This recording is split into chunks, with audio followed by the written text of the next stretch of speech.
Hello, everyone. Thank you for tuning in. I am Jay Lee. This is Jay Lee's Corner. This is my review for Ready to Love season whatever, episode 8, The Exes. Okay, honey, this episode was crazy.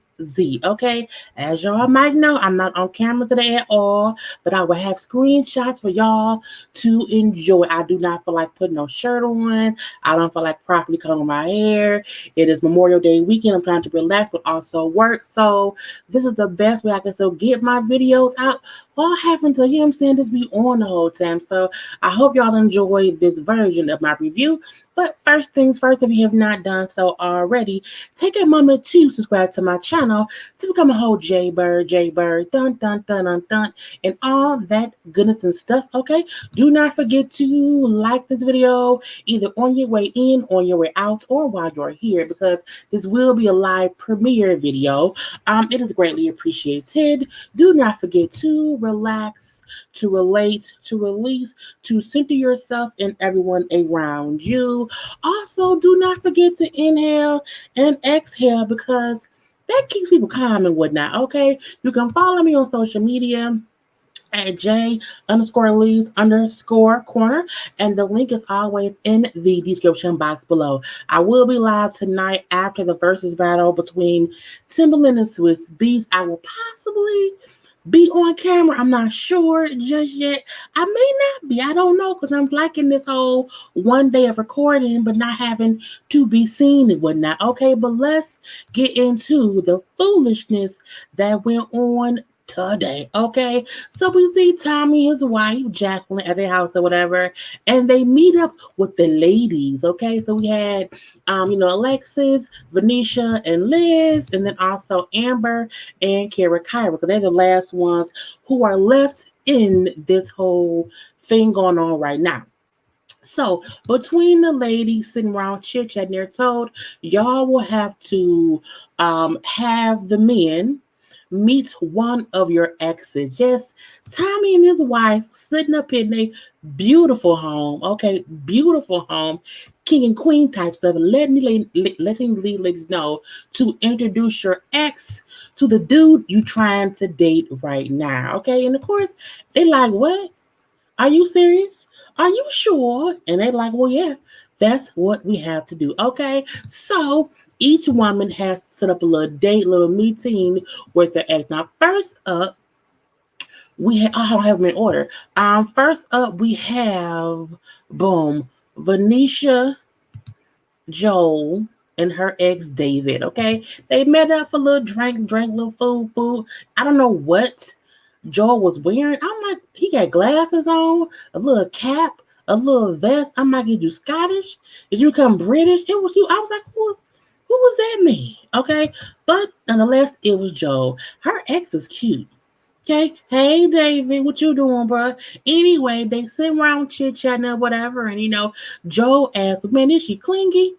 You know what I'm saying? I'm on this issue. Clingy, let's get to the real nitty gritty. He said, no, not at all. She's not clingy at all, actually.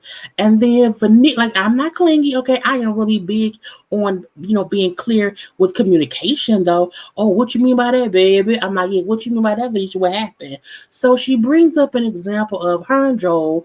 Was it Joel or Joel? I don't know. Anyway, they were supposed, I think it's Joel was supposed to go out to have dinner to get some food to eat. Okay. And the thing was, okay, he was doing some at that point in time, but he was finished doing whatever he was doing. They were going to go and get some food.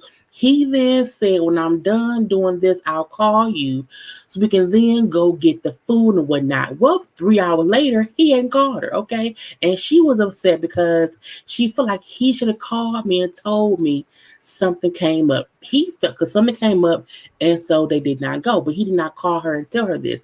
His thing was, well, she should have known or assumed something came up because he did not call her to go out to dinner. I'm looking like, Joe, don't be dumb, okay? What? How can she assume something came up if the plan was for you to call her to set things up? You have to call people and say, hey, I can't do it today. You can't expect her to just know that. That was some bullshit afoot. Okay, Joe, I don't like that. Okay, wow. I was like, he really felt like, Oh, well, no, she should know that something's up. That should be on her. I was like, no, sir, that's not how it goes. Never, ever, ever. Now, the friend agreed they both could have communicated better, meaning she could have called and asked him what's going on, but he should have also told her something came up. Okay, but again, she got mad at him. I'm assuming that must have been what the argument was about that he said happened last time. Because again, clear communication would have avoided this situation. Okay. And I'm like, Joelle, right now, you not looking as good as you used to look with these bullshit ass excuses of why you ain't doing things. Okay. You want to act if she clingy, brother, learn how to work a phone. Okay, if you tell someone I'm gonna call you to let you know when we're gonna go out to eat today, and you don't call me, and then she said, "No, I'm hungry." Okay, I'm hungry. I'm hungry. I'm angry. Why you ain't called me, and you expect me to assume shit based on you? I'm pissed off. Okay, so on this point, I was on Phoenicia's side. Okay, but anyway, a good time was had by all or whatever. Joe also admits he needs to get better, with communicating with her. He gets that or whatever. It's great, great, great. But again, her friend, like, okay, he cool or whatnot. That was all that went on with Venetia and Joelle. Okay, we then had Alexis, who met up with, of course, Ronald and her ex Joseph. Okay, hey Joseph. Now they sit around her house or whatever, chit chatting, chat chitting. Now Ronald said, "Oh, I can tell that what I'm saying, he must have God all over him. He is really much in the church. I can feel that he's in the church." I was like, "How you can feel it? I mean, how was God on your shoulder too, bro? What's happened? What's going on or whatever?" He also brings up how he walked away from church because of a bad experience or whatever. He feels like pastors and preachers are like money hungry. They want money this, money that, money, money, money. They use the folks or whatever. So again, that's why he is not involved in attending or going to or whatever the church stuff. Okay, I'm not. I guess that's fine. Where's Tim? Why is supposed to be? So I have the verses on my phone in front of me. I'm looking like, why is supposed to be stripping? But he had an old suit. He going down to the white Peter. Anyway, but yeah, back to Alexis. What's his man named Joseph and Ronald punk ass. So they chit chat or whatever. And again, Alexis and also Joseph are, of course, spiritual. They believe in God. They pray. They attend church. They are, regular folk like me and whatnot. Where Ronald feel like, I'm saying, I don't do that. Okay, that ain't what I do. That ain't what I am. Leave me be. And Alexis point, well, I'm saying, look, I did help lead my ex Joseph to the church. I helped him also get better within his faith, and that's who he is now. But I did help him go that way and whatnot. Okay, I feel like whoever I'm with would need to be equally yoked with me, and they would have to know that I'm gonna have some influence over their life. So you may not want to become a pastor, okay, but you're gonna probably end up, what I'm saying, at least liking church. And Ronald said, I would never become a pastor or minister or be in church multiple times a week. That's just not who I am. And I'm looking like, when he said that, Alexis, you should let this go. Okay. Look how far he don't want to sit next to somebody who was connected to Jesus. Okay. He is sitting too far from God right now. Leave him be, boo-boo. Okay. Don't do that. Now she brought up her now Joseph is actually her ex who she was dating before her ex-husband. Okay. But again, get back with him. Okay, at least he know God. Okay, anyway, and I'm not saying a person can't not have their own whatever, but I feel like you and him ain't gonna work because he's not even trying to even bend at all to say at least I'll be open to reading the Bible with you once a month. Like, it was nothing that he wanted to even compromise with her on. So I feel like you should let that go. Okay. Now next up, we had Liz, her ex Clarence, and David. Okay. Meeting up to chit and to chat and whatnot. Okay. Now before David got there, she told her ex Clarence about what happened that kind of rubbed her the wrong way. How when she met David's friends on last episode, that off camera, he asked her what she had done for that day. Okay, and he told her that she told him that she had went and also had met with Jason's friends that day too, because again, they filming. He then asked her in front of his friends, "Oh, so did you kiss Jason again?" She said that made her uncomfortable. It made her feel embarrassed or whatever. Because again, she told David about Jason kissing her, in private or whatever. She wanted to keep it a private moment. So she did not appreciate him bringing it up in front of his friends because that would then make her look some kind of way. So she felt like, oh, he up here embarrassing me in front of his friends. Okay. And not only that, it's like I told him that in confidence, okay, off camera. So why bring it up of all places in front of your friends, okay? Because it makes me look bad or whatever. So she said, I want a man who will protect me. And in that moment, I did not feel protected. I did not feel safe because again, he spoke on something that I assumed he would not. Okay. Boom, pow, pow. We then see David get there. And remember, each of these dates, the men don't know they're meeting an ex. Okay, they go, they come to meet the girl, the lady, the woman or whatever, and possibly a friend or whatnot. Because again, last week we know the men introduced their friends to the women. So we have to assume this week they would get to know someone from the women. Does not know that there was a ex-boyfriend. So when David got there or whatever, and it got tense the minute, Liz said, "Oh, this is Clarence, and he's my ex-boyfriend from a few years ago. We just did not work out or whatever. Now we're like, we're like brother and sister now." Anyway, so when David sat down, Clarence said, "It's a pleasure meeting you, but I want to get down to what's going on." Oh, so it's no longer a pleasure to meet me. David instantly felt like tension from Clarence. Now, I'm not Clarence. You should date Clarence. You know what I'm saying? Clarence had an intensity here that I appreciate. Okay, it's like he may not be none about no bullshit, so I liked it or whatnot. Okay, however, you can tell at that point in time things was a little bit more serious between the men than we would have maybe liked or whatever. Not a fight, but they both was a sound like, I ain't gonna be in, I ain't gonna be in. Okay. So David then say, well, first of all, he was saying, let me kind of clear the air, whatever. When was the last time you two had, any intimacy between you? I'm looking like, what, David?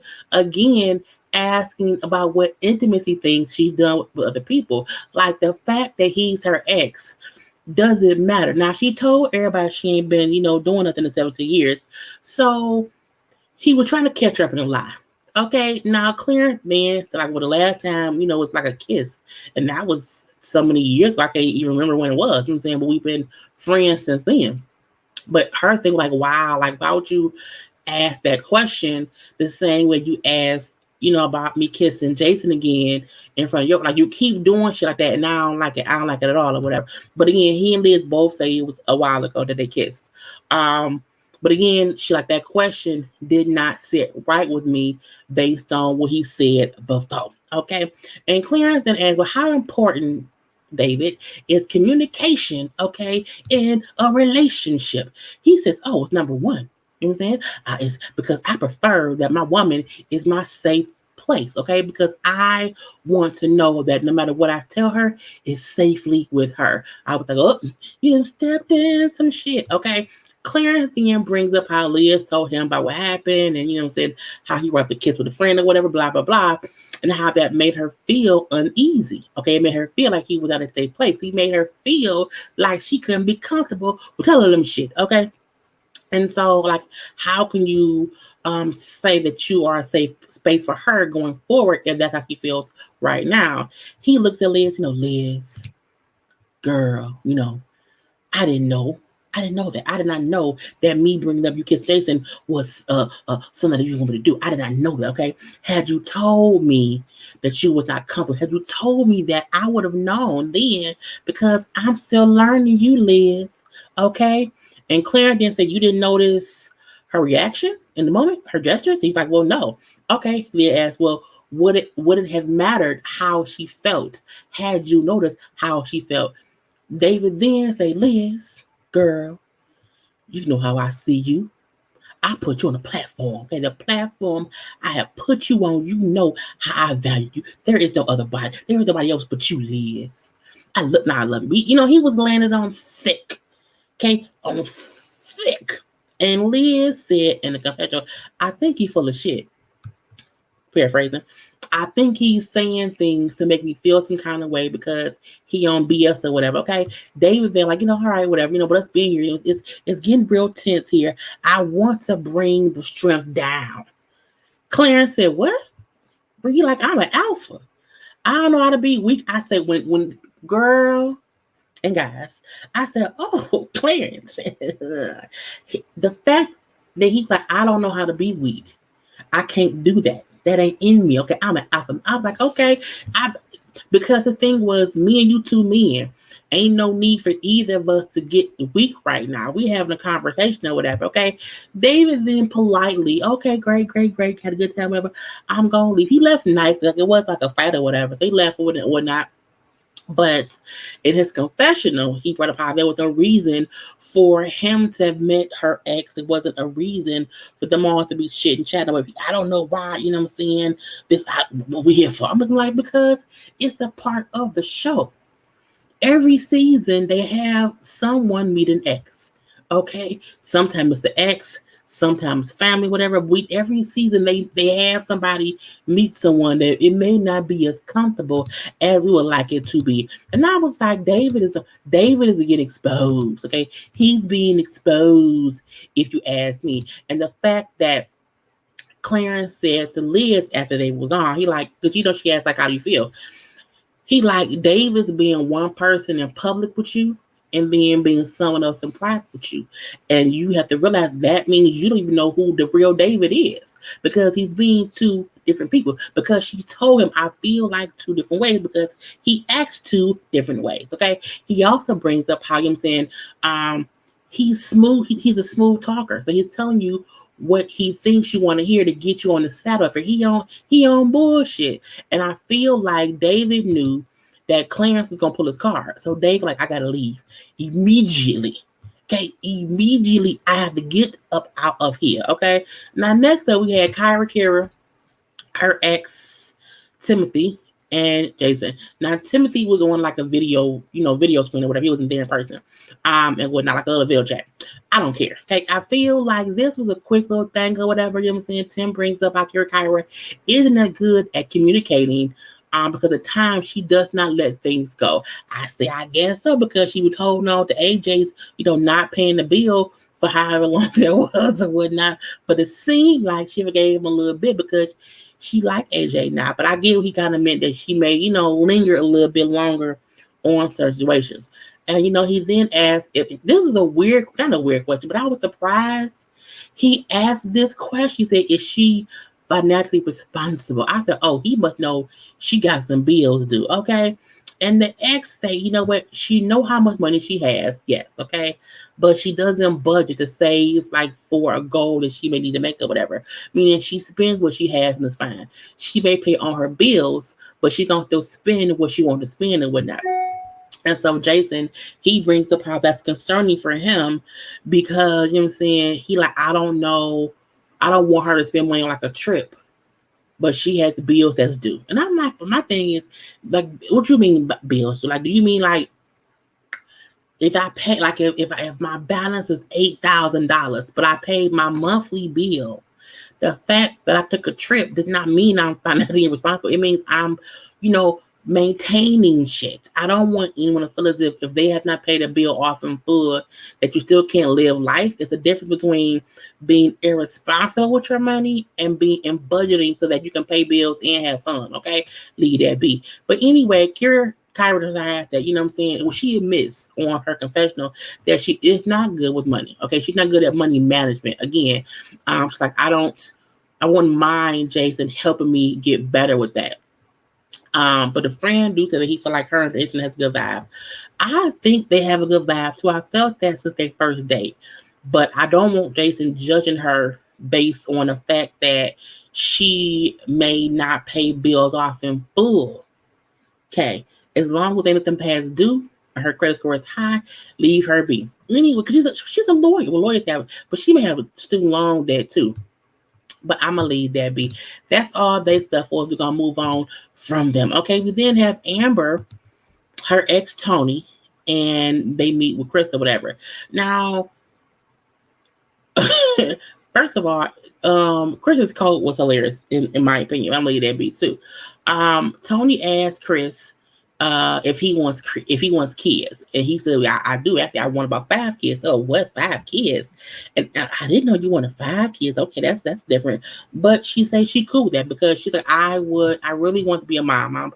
I would prefer to be a mom more than a wife. I'm like, okay. And some people like that. It's fine, whatever. So they was talking and eating food and whatever. And Chris, like, I feel like a vibe with y'all. Like, y'all are just more than like more as friends than anything else. And they both admit that, they were dating back in the day or whatever. And then he came out as gay. And then that of course hurt her feelings or whatever. But they cool now. And when he said that, I said, "Ooh, Lord, I feel relieved." Because when I first seen him, I'm like, he look gay, and not that gay has a look. I'm not saying gay has a look, but sometimes you do be like, "Oh, that person's probably gay," and I'm like, he look like he meant like that's just what I thought. And it was his lips. It was the 2 earrings, and it was the way he was dressed. He just dressed like a very put together gay man. Okay. And not that it was, I don't mean that in any negative way, but I'm like, I felt good that I thought he was gay. He actually was gay. I was going to say that anyway. So, now Chris feels good that, one, I met her ex, and two, she felt open enough with me to introduce me to him, you know what I'm saying, and share that part. So again, fine. Chris and Aaron are going to end up together. I don't know if they're going to be together forever, but I do think they don't have any issues now with them maybe not leaving as a couple. So we then seen a whole little double date between AJ and Alexis, who wanted to date. Now, AJ asked Alexis out.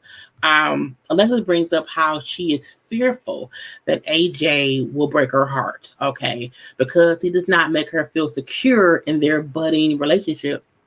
But when she's like, but sit next to him right now, I get butterflies. Okay, when I'm close to him, I get butterflies because he has a penis. Okay, penis gives butterflies. Okay, anyway, now AJ invited Liz and Jason. Why, I don't know, but it's fine. Jason brings about he likes Liz. She's growing on him very, very much right now, and he has been enjoying all their dates. And I'm like, Liz is smiling back like she feels the same way. I was confused. Okay, Liz say Jason makes me feel like a kid again. Okay, that's what he makes me feel. And I'm like, I guess so. So Alexis brings up how she could easily fall in love with AJ, but she's not letting her guard down with him because again, she does not want him to break her heart. That if she chose Ronald, it would simply be because Ronald chose her. And so Jason brings up how it sounds like Alexis, is waiting for you to just say you're pursuing her, AJ, or whatever. And AJ said, well, I haven't told anyone that yet. So it's not like I'm pursuing anyone else, like that or whatever. And so, Alexa, like, look, I just want someone who's going to make a decision in their heart the same way I had to make, or I've made one in mine. You know what I'm saying? And so she's talking. She's like, can I stop you right now? Okay, real quick. And then he kisses her. He said he kissed her to calm her down. And he then tells her, I hear you. Okay, I hear you. Be here with me right now because I am serious in my pursuit of you. I mean, he told her face to face to kiss her. We'll say it's fine. We don't trust AJ fully.